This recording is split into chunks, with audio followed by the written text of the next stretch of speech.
কি হয়েছে? হ্যাঁ শোনা বাবা,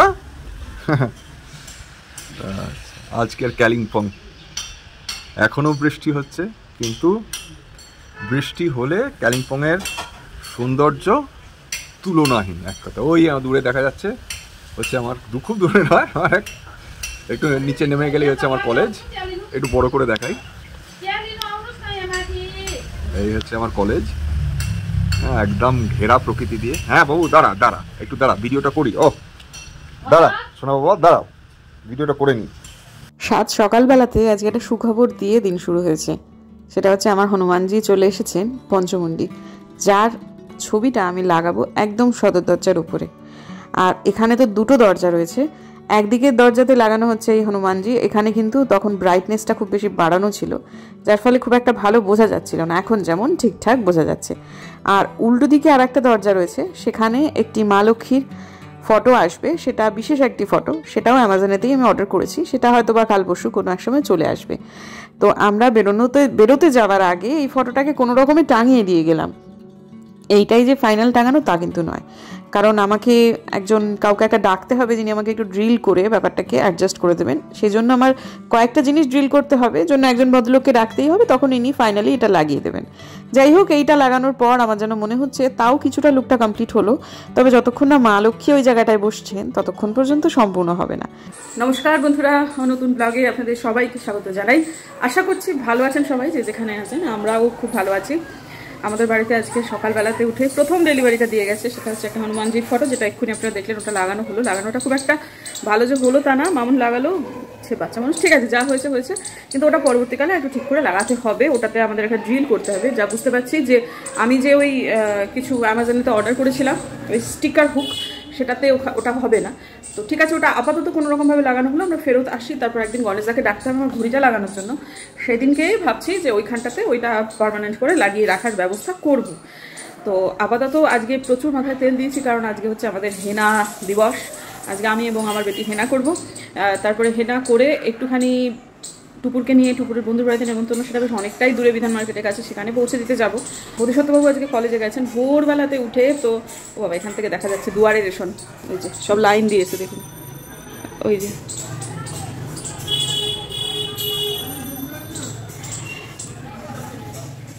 তো সকালবেলা উনি তো বলে গেছেন তাড়াতাড়ি আসবো, কিন্তু আজকে ওনার ডাক্তারের কাছে অ্যাপয়েন্টমেন্ট আছে, সেটা 3টের সময়। শ্বশুরমশাই খুবই উদ্বেগ করছেন, বারবার ফোন করছেন, বুম্বাকে বল, বুম্বাকে বল। নিজে বলছেন না, কিন্তু আমাকে বলছেন বারবার করে। তো আমি একবার ফোন করেছিলাম, বলে দেখো আমার কাজ আছে, আমাকে তো আসতেই হতো, আজকের দিনটা আমি শুধু শুধু ছুটি নিতে যাবো কেন।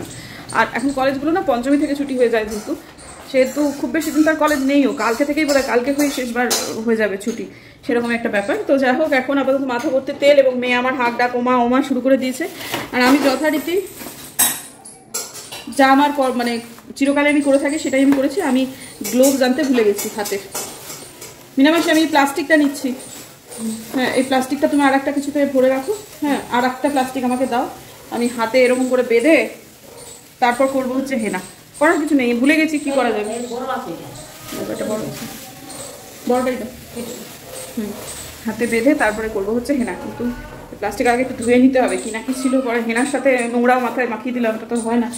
তো আপাতত এইসবগুলো কমপ্লিট করে নিয়ে তারপর আপনাদের সামনে আসছে। এখন তো একটু বাদেই বুম্বাদাকে নিয়ে যেতে হবে হচ্ছে ডাক্তারের কাছে, কিন্তু সে এখনও ফেরেনি। তো ইতিমধ্যে সময়ে আমি টুপুরের বন্ধুর বাড়িতে পৌঁছে দিয়ে আসি। তারপর ফিরে এসে যদি দেখি যে ভদ্রলোক চলে এসছেন, তাহলে দুটি খেয়ে ওনাকে নিয়ে যেতে হবে আর কি। নিয়ে যেতে হবে না, আবার এমনও হতে পারে উনি হয়তো সরাসরি ওখানেই চলে যাবেন, পৌঁছে যাবেন, আবার বাড়ি আসবেন, আবার যাবেন। আমার মনে হচ্ছে উনি সেই সিদ্ধান্তটাই নেবেন আর কি। আজকে আমার বারান্দা বাগানে দুখানা জবা ফুটেছে। একটা হচ্ছে ওই সমাধি, যে যার কাছ থেকে পদ্মর টিউবার নিয়ে এসেছিলাম, উনি ফেসবুকেতে দিয়েছেন। এই জবাটা হচ্ছে ঘন্টা জবা, দেখুন দিন দুপুরবেলায়, ওই দেখুন এক মাতাল বসে বসে চিৎকার করছে। তো এক হচ্ছে, এটা হচ্ছে ঘন্টা জবা, আর একটা জবা ফুটেছে, সেটা হচ্ছে ওই যে ওই সাদা জবা। এখন আমি দুটি খেয়ে নিই, খেয়ে নিয়ে তারপরে বেরোবো। বাবা, আর এই যে দেখুন এক গাদা জামা কাপড়, আবার প্রত্যেক দিন এই যে ইয়েটা কাঁচা হয়েছিল, বিছানা চাদর টাদরগুলো সব মিলিয়ে মিশিয়ে একেবারে ধামা হয়ে গেছে আবার। আর ভদ্রলোক এখন ফিরছেন, ফিরতি পথে তিনি তিস্তার ছবি দিয়েছেন, বুকটা শুকিয়ে যাচ্ছে বাবা।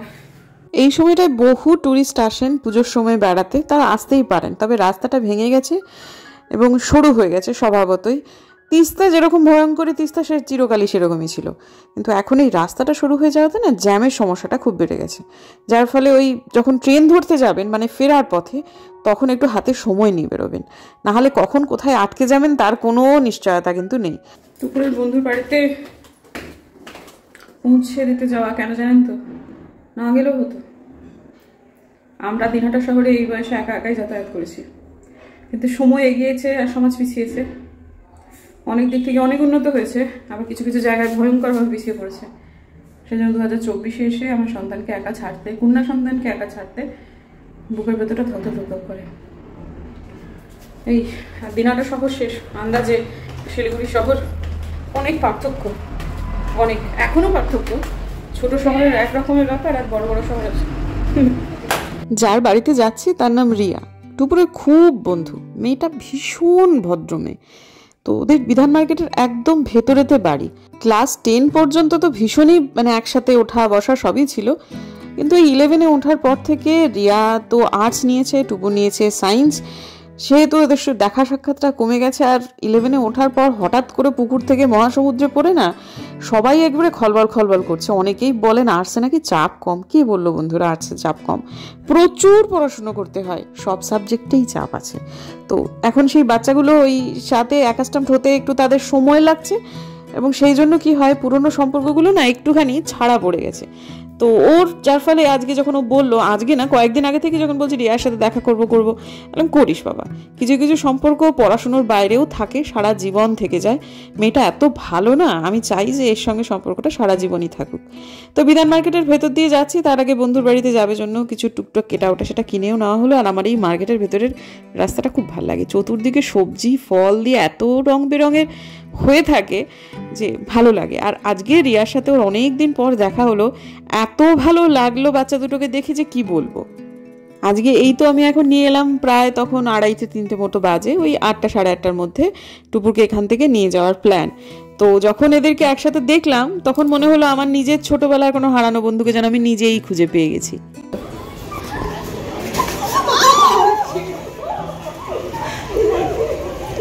ব্যথা পেয়েছিস? ব্যথা পেয়েছিস? দুজনেই ব্যথা পেয়েছিস? ব্যথা যা, কেমন হয়েছে ওটা পরীক্ষা? ভালো, যা। হ্যাঁ আচ্ছা, 7:30টার সময় ওকে নিতে আসবো, ঠিক আছে? 7:30 জুতো কিনতে হবে। চলো টাটা, বাই বাই। একটা পোজ দিয়ে দে। বা স্ক্রিনশট পাঠিয়ে দেবো। Bye bye, tata.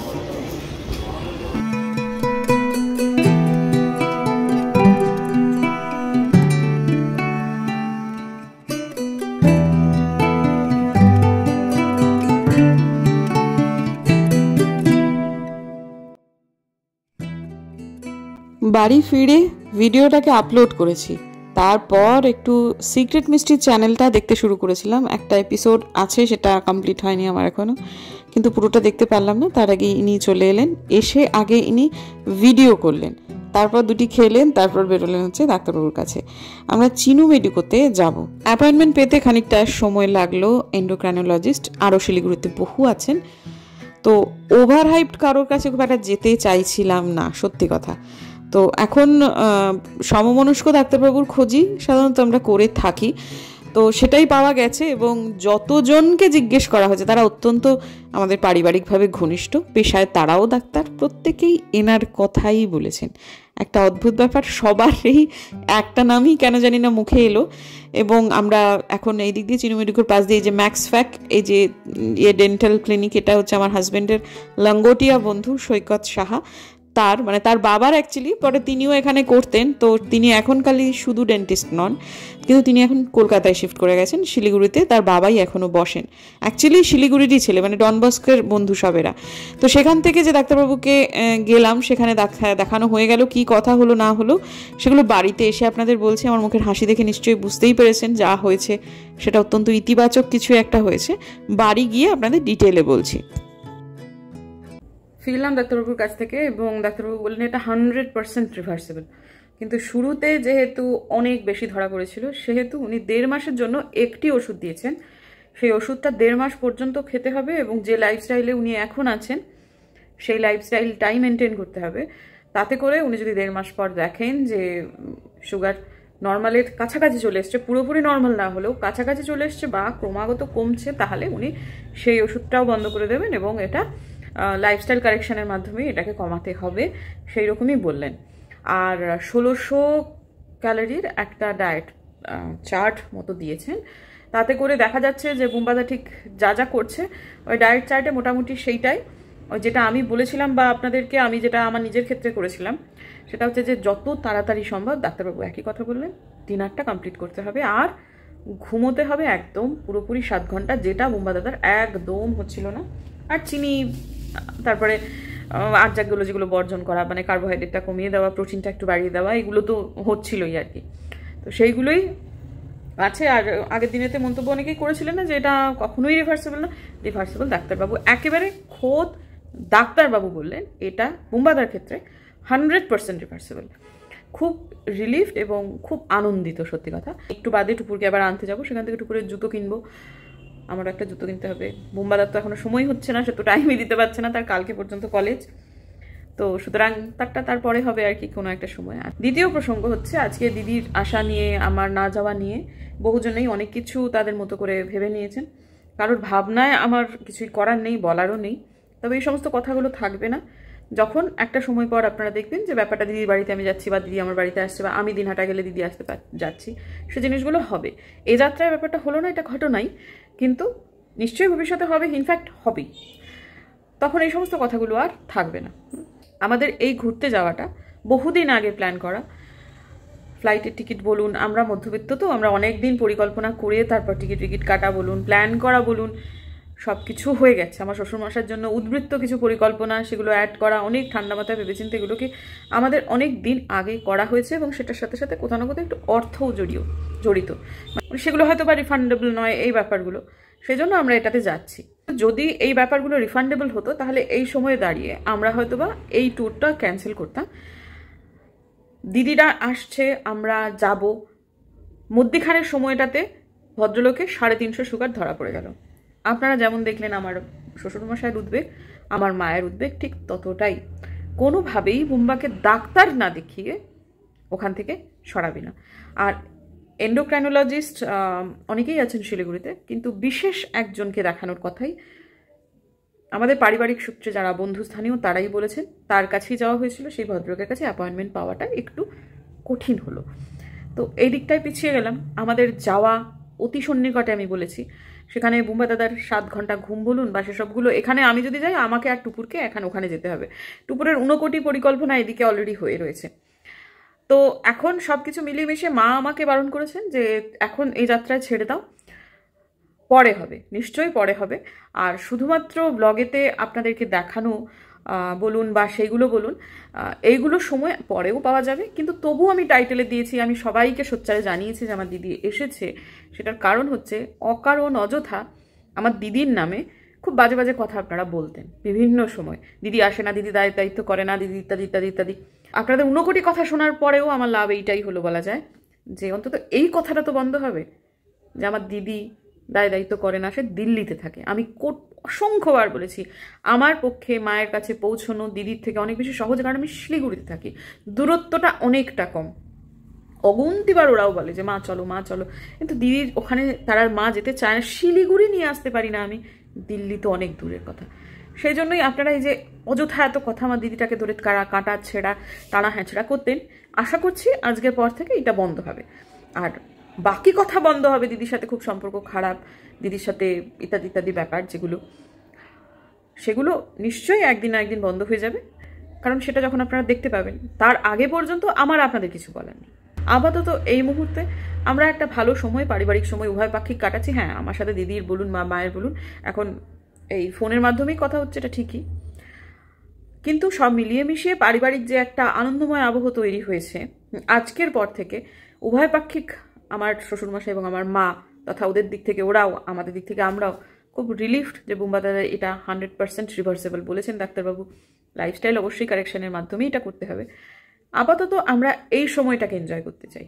ব্লগে কি দেখাচ্ছি, কতটুকু দেখাচ্ছি, কতটুকু দেখাবো, কতটুকু দেখাবো না, সেটা সম্পূর্ণ আমার সিদ্ধান্ত।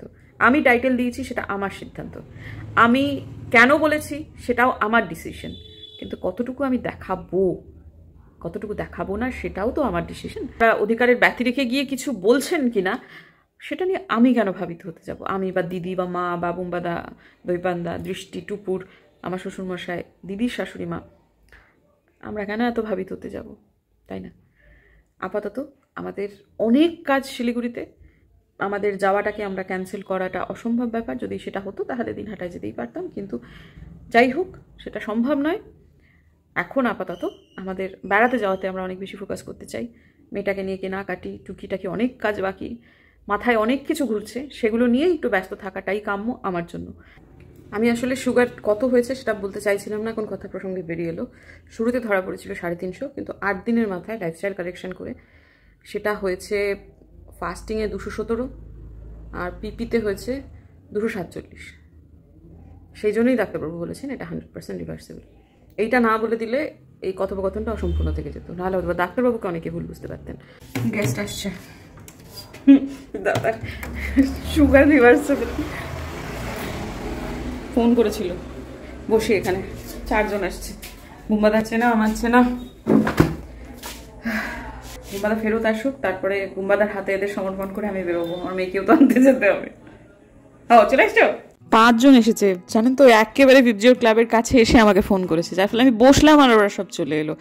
তো যাই হোক, কথাবার্তা হচ্ছিল, তারপর বুম্বাদা এলো, হাতের থালা হাতে নিয়ে ওদের সাথে গল্প করছে, আর ওরা বলে হ্যাঁ আমরাও চিনি ছাড়া চা খাবো, তবে দুধ চা। তবে এদেরকে ব্লগে দেখানো যেত না। বাম মনোভাবাপন্ন, অত্যন্ত চৌখাস, ভীষণ মেধাবী এবং ততোধিক বিচ্ছু 5 অধ্যাপক। আসলে এদের সব কি বলুন তো, এই পঞ্চমী পর্যন্ত হয়ে তো সব কলেজগুলো ছুটি হয়ে যাবে, তারপর সব শহরান্তরে চলে যাবে। তাদের মধ্যে 3 জন চলে যাবে কলকাতায়। তারাই শিলিগুড়ি তথা তৎসংলগ্ন জায়গাতে ছড়িয়ে ছিটিয়ে সব বিভিন্ন কলেজেতে অধ্যাপনা করে। পরিবার নিয়ে একজনের তো বিয়েও হয়নি। তো আর আমার সাথে এদের খুব লেগে যায়, কারণ হচ্ছে আমার ওই একটু বেশি দেবদ্বিজে ভক্তি, তো আর এরা তো একদম ওগুলো পছন্দ করে না। তো এইসব নিয়ে আমার সাথে ওদের লেগেই থাকে। কিন্তু যাই হোক, উভয় পাক্ষিক ক্ষেত্রেই রসবোধটা যেহেতু মোটামুটি আমি ওদেরটা ধরতে পারি, ভাই ওরা আমারটা ধরতে পারে, এই কথাটা বলবার জায়গায় আমি নেই, কারণ আমি এদেরকে খুব ভালো করেই জানি এরা কোন মেধার মানুষ। কাজে নির্দ্বিধায় বলা যায় যে আমি ওদেরটা ধরতে পারি, তাই কোনো দিন আমার সাথে কিন্তু ওদের কোনো রকম ক্ল্যাশ হয়নি। এরাও কিন্তু আজকেই ফোন করেছিল বোধিসত্ত্ব দাকি, অনেকদিন থেকেই তার সাথে দেখা করতে আসবে আসবে করে, কিন্তু বোধিদারই আর সময় হয় না। আজকেও তারা বোধিদাকেই ফোন করেছিল, কিন্তু বোধিদা তখন ওই লাইভ করছিল জন্য ফোনটা ছিল বন্ধ, তাই জন্য তারপর আমাকে তারা ফোন করেছে, এবং তারা আজকে নাকি ডিসাইড করেই গেছিল যাই হোক না কেন আজকে আমরা যাবই। এবং দৈবক্রমে আজকে বোধিদার কোনো সে অর্থে ব্যস্ততা সত্যিই ছিল না, কারণ সে ডাক্তার দেখাতে হবে, কতক্ষণ সময় লাগবে সেটা বুঝতে না পেরে সন্ধ্যেটা খালি রেখেছিল, শুধু উত্তরবঙ্গ সংবাদে ফেসবুক লাইভটা সে অ্যাটেন্ড করতে গেছিল। তো সে বাড়ি এলো, তারপর একটু আগে যেটা বললাম সরাসরি ডিনারের থালা নিয়েই সে গল্প করতে শুরু করলো। তো যাই হোক, তারপর আমি বেরিয়ে গেলাম। তো অনেকক্ষণ ছিল, আমি বাড়িতে ফিরেও তাদেরকে পেয়েছি। তো টুপুরকে নিয়ে নিলাম, তারপর একটুখানি বাতাবি লেবু কেনা হলো, কিনে তারপর শ্রীলেদার্সে এলাম। টুপুরের একটা জুতোই আজকে কেনা হলো, কারণ একটু রাত হয়ে গেছে। শ্রীলেদার্সে এত ভিড়, এবং আমার যে ধরনের জুতো আমি পরি সেই দিকটাতেই সব থেকে ভিড় জন্য আজকে প্রায় ওদিকটা খালি হয়ে গেছে, সেই জন্য কালকে এসে কিনতে হবে আমার। আজকে এগুলো আর ধরতে পারছি না, আজকে যেমন আছে তেমনই থাক। এটাকে বার করেছি কারণ গোছানো শুরু হয়ে গেছে, প্যাকিং মানে খুব জোরদার শুরু না করলে এখন আর কোনো উপায় নেই, দিন আর বেশি নেই, আর সব কিছু গোছাতে আমাদেরই হবে, আমাকে আর টুকুরকেই হবে। কালকে পর্যন্ত সে কলেজ যাচ্ছে, কখন কি করবে কি বৃত্তান্ত কিচ্ছু জানি না। আমি তো কিছু কিনছি না এবার, আর শুধু টুকুরকে একটু কয়েকটা জামা কাপড় কিনে দিতে হবে। টুকুরের একটা ভুল হয়েছে, সেটা হচ্ছে টুকুর পরীক্ষা শেষে মিশো থেকে অনেক কিছু অর্ডার করছে, সেগুলো সব ডেলিভারি ডেট হচ্ছে 10 তারিখে, কিন্তু 10 তারিখে তো থাকছে। আমি মাঝখানে ভেবেছিলাম হয়তো অনেক সময় একটু তাড়াতাড়ি দিয়ে দেয়, তো ওরে বাপরে বাপ, শিপিং হওয়ার পরে দেখছি সেগুলো সব পিছিয়ে সব 13 তারিখ 14 তারিখ এরকম হয়ে যাচ্ছে। সেগুলো সব ক্যান্সেল করতে হবে, কারণ ওগুলো সেই সময়টায় বাড়িতে যারা আছে তারা কতদূর কী রিসিভ করবে, করে তারপরে সেগুলো, যাই হোক সেসবগুলো ছাড়ুন। আলপনাদি থাকবে বাড়িতে, কিন্তু আরও যারা থাকবে ওপরটাতে তো ওপর নিচ আমরা তো এক পরিবারকে দিয়ে যাচ্ছি আর কি, আলপনা দিয়েও থাকবে, কিন্তু আমি ওই সময়টা ক্যান্সেল করে দিয়ে যাই, সেটাই ভালো আর কি, ঝামেলা মুক্ত হয়। পরে ওগুলো আবার অর্ডার করে দেবো আর কি, কারণ ওগুলো কোনোটাই 6 তারিখের মধ্যে আসবে না। সব কবে থেকে বলছি যে অর্ডার কর না, পরীক্ষা তখন মনোসংযোগ এদিক ওদিক করবে না, সেই জন্য পরীক্ষা শেষ হওয়ার পর অর্ডার দিয়েছে। ঠিক আছে, কি আর করা যাবে। হয়তো বা কালকে একটু ওর বাবার সাথেও কিনতে বেরোবে, বাবা কলেজ থেকে ফেরত আসার পরে। আজকে একটা জুতো হয়েছে, ও জুতোগুলো খুব খারাপ অবস্থা, ওর বাবা আর একটা জুতো কিনে দেবে ওকে, সেরকমই বলেছে। আমাকেও কিনে দিতে চাইছে, কিন্তু আমি এখান থেকে কিছু কিনতে চাইছি না আসলে। আমি দেখি মাইসোর থেকে কিনতেও পারি বা নাও পারি, কারণ আমার না মাইসো সিল্ক অলরেডি 2টো আছে, সেগুলো মোটেই খুব একটা পড়া হয়নি। হ্যাঁ, বারবার যাওয়া হয় না এটা ঘটনা, গিয়ে দেখি পছন্দ হলে কিনবো। আর মাইসো সিল্কের ডিজাইন যে মানে হয় না যে কিছু কিছু শাড়ি ভীষণ পছন্দ, আমার যেমন পিওর সিল্কের শাড়ি ভীষণ ভীষণ পছন্দ, পৈঠানি শাড়িটা আমার দুর্দান্ত লাগে। হ্যাঁ, কিন্তু মাইসোর সিল্ক মানে আউটস্ট্যান্ডিং। আজকে আজ পর্যন্ত দেখে মনে হয়েছে যেমন বোমকাই কিছু কিছু শাড়ি, ইক্ষত কিছু কিছু শাড়ি দেখলেই মনে হয় না কিনে মানে কিছু হবেই না আর কি। একবার একটা সম্বলপুরি সিল্ক সেটা দেখে না মানে ওটা না নিয়ে চলে আসতে হবে, তার আগে কতগুলো ভালো শাড়ি কেনা হয়েছিল, তখন আমি ব্লগ করতাম না সেই সময়টা, মানে কাটতে শুরু করেছিলাম, এত ভালো লেগেছিল। তারপরে ওসব কেনা হয়েছিল, সেটা সেদিন না হলেও পরের দিন গিয়ে আবার কেনা হয়েছিল, কিন্তু সেই রকম খুব যে একটা ফিল হয়েছে আজ পর্যন্ত সেরকম নয়। তো আবার এবার হতেও পারে, যদি সেরকম হয় খুব বেশি ভালো লেগে যায় তাহলে কিনবো, শাড়ি কিনবো আর কি। তো আর এমনিতে আমার একটা একদম না পরা সালোয়ার কামিজ আছে, যেটা এবার আমি নিয়ে যাব। সেটা অনেক দিন আগে কিনেছিলাম, কেন জানি ওটা পরা হয়নি। আর দিদি এবার আমাকে একটা দিয়েছে, যেহেতু আমার এবারে মোটা রোগা না হলে, আমি সাইজ না কমলে আমি কিনবো না। সাইজ আমার 1 সাইজ কমেছে, হ্যাঁ, কিন্তু তাও আমার নিজের কাঙ্ক্ষিত যেটা সাইজে আমি সেটা যেহেতু পৌঁছতে পারিনি, সেহেতু আমি কিনবো না বলেছি। তা ও আমার টাকা পয়সা না পাঠিয়ে ও ডাইরেক্ট আমার জন্য জামা কিনে পাঠিয়ে দিয়েছে। তো সেটাই আর কি, ওই আর কি হয়ে গেছে দুটো। তো বুম্বাদা বলছে, কিন্তু আমি নিতে চাইছি না।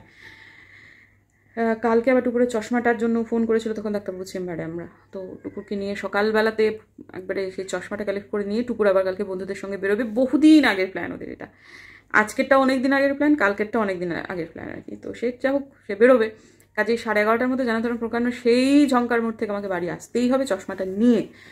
তো এখন এই তো সব মিলিয়ে কালকে পরিকল্পনা। তার উপরে আবার যখন গেলাম তখন তো ওই বুম্বাদার সাথে দেখা করতে এসেছিলো, বুম্বাদার কিছু ভাতৃস্থানীয় আর কি, সমপেশার মানুষই তারা, কিন্তু অন্যান্য কলেজ, বিভিন্ন কলেজ থেকে আর কি। তা কিন্তু তারপরে যখন গেলাম খুব হাসি ঠাট্টা মজা ঠাট্টার মুডে যখন ফিরলাম, তখন দেখলাম আবহাওয়া একদম বদলে গেছে। ওই ডাক্তারদের নিয়ে আজকে একটা টেনশন হয়ে গেছে না, সেসব নিয়ে আর কি খুবই, যাই হোক সে আর কি বলবো। পরিস্থিতি ওদের বক্তব্য যে ব্যাপারটা এবার সত্যিই খারাপ দিকে যাচ্ছে, মানে এতদিন তো খারাপ দিকে গেছিলো, এক্সট্রিম খারাপ দিকে গেছিলো, মাঝখানে একটু ইতিবাচক দিকে যেতে চাচ্ছিলো, কিন্তু আবার সিচুয়েশনটা খারাপ হয়ে যাচ্ছে। কি হচ্ছে কি জানি, যা হবে মেয়েটা যেন বিচার পায়, আর কিছু না, মেয়েটা যেন বিচার পায়, ব্যাস। এগুলো আপনারা সবাই জানেন, নতুন কথা নয়। তো ঠিক আছে বন্ধুরা, আজকের দিনের জন্য বিদায় নিচ্ছি। যদি আমার ভিডিও ভালো লাগে তাহলে প্লিজ সাবস্ক্রাইব করবেন। এই আমার মোরল ওস্তাদ সর্দার আজকে তারা মাংস ভাত খেয়েছে, তো প্রত্যেক দিন মাংস ভাত দেওয়া হয় না, আজকাল ওদের ভাতটা আলাদা রান্না হয়, কারণ মাঝখানে যাই হোক একটু হয়েছিল ব্যাপার, মানে আমাদের মাঝখানে আমাদের ভাতের সাথেই হচ্ছিল, ওদের সাথে ডাল তারপরে একটু মাছ এক্সট্রা করে মাখিয়ে দেওয়া হচ্ছিল। কিন্তু একদিন দেখলাম যে একজনের বেশ অসুবিধা হচ্ছে, মানে সে খেতে আসতে চাইছে না। তারপরে আশপাশের ছেলেগুলো বললো যে একজন নাকি বমি করছিল, পথ কুকুর তো এরা।